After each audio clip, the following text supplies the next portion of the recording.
In this video, I'm going to teach you how to play Galaxy Shooter Space Attack. So in order to do that, I have in here this article that I have written for you. Here are the core gameplay mechanics. You can use your finger to slide the spaceship across the screen to dodge enemy bullets and maneuver into firing positions. The spaceship fires automatically, and you can need to also destroy all alien inverters and bosses to pass levels. Collect items dropped by enemies during battle to upgrade your weapon. Now you need to actually master spaceship upgrades and drone system. You need to do this to help them fire alongside your ship for extra damage and upgrade or evolve your spaceship to increase its power. You also need to do the Cerberus modes, which are complete with 140 levels with increasing difficulty.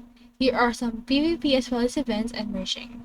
For beginners, make sure to dodge first and shoot second. Survival is most important than raw damage in early levels. You need to prioritize power-ups, upgrade smartly, and use active skills if you have them. So that's all there is today, and I hope this video helped you out.